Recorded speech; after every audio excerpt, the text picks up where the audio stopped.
నమస్తే. మీ పేరు? షేక్ గౌస్ అండి. సార్ ఏం పని చేస్తారు? నేను డ్రైవింగ్ అండి. ఎలా ఉంది ఇప్పుడు చంద్రబాబు పరిపాలన ఎలా ఉంది సార్?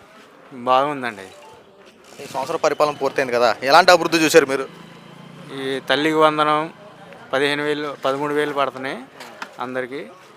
ఆమ్, ఇంకా మేనిఫెస్టోలో ఏం చెప్పారో అవి చేసుకుంటూ వస్తున్నారు. ఆమ్, బాగుంది సార్ పరిపాలన. ఇప్పుడు గతంలో రోడ్ల పరిస్థితులు ఎలా ఉన్నాయి, ఇప్పుడు రోడ్ల పరిస్థితులు ఎలా ఉన్నాయి? ఇప్పుడు రోడ్లు బాగున్నాయండి. గుంతలు అవి పూడ్చారు, రోడ్లు కూడా బాగు చేసుకొస్తున్నారు. అంటే కొంతమంది ఏమంటారంటే ఈ సంవత్సరం పరిపాలనలో వ్యతిరేకత వచ్చింది, దౌర్జన్యాలు పెరిగిపోయి అని చెప్పి మాట్లాడదు, ఇలాంటి వరకు ఏం చెప్తారండి? అసలు అలాంటివి ఏమి లేవండి. ఆ దౌర్జన్యాలు అవి అలాంటివి జగన్ గారి అప్పుడు వైసీపీ పరిపాలనలోనే. ఇప్పుడు ఏమి అలాంటి దౌర్జన్యాలు లేవు. పరిపాలన ఉంది. అంతేకాకుండా ఇదే తల్లికి వందనం గురించి ఇంట్లో ఎంతమంది ఉంటే అంతమందికి డబ్బులు పడతా ఉన్నాయి పిల్లలకి.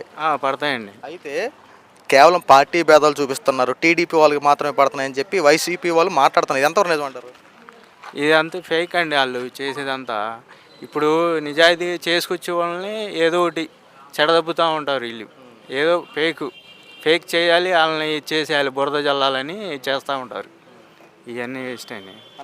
మీ ఏరియా సంబంధించి, మీ నియోజకవర్గానికి సంబంధించి కొలుసు పార్థసారథి గారు ఎలా ఉంది సార్ పరిపాలన? సార్ గారు పరిపాలన బాగానే ఉంది. ఆయన మినిస్టర్ గారు కాబట్టి ఆయన అన్ని ప్రదేశాలకు వెళ్ళాలి కాబట్టి ఆయన నూజివీడు ఇంకా అభివృద్ధి చేస్తారని చేస్తున్నాం. అంటే ఈ సంవత్సరంలో ఈ నూజివీడికి సంబంధించి ఏం చేశారు సార్? సార్ గారు ఈ డ్రైనేజీస్ అవన్నీ క్లీన్ చేయించారు. ఇంకా ఈ చెరువు, అది పెద్ద చెరువు అనేది చెరువు కట్ట తెగిపోతే దానికి కూడా ఇచ్చేశారు.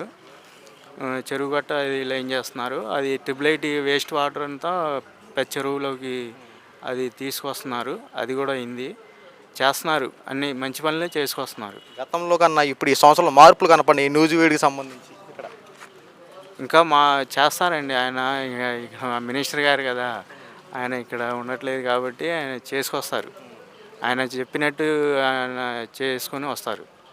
ఈ చంద్రబాబు నాయుడు గారి హయాంలో ఈసారి అమరావతి రాజధాని పూర్తి అవకాశాలు ఉన్నాయంటారా? అమరావతి అది కూడా అవ్వచ్చండి. అయిపోయింది. అది పనులు కూడా స్టార్ట్ అయిపోయినాయి. అది కూడా తొందరలోనే చేసేస్తారు. థ్యాంక్ యూ అన్నగారు.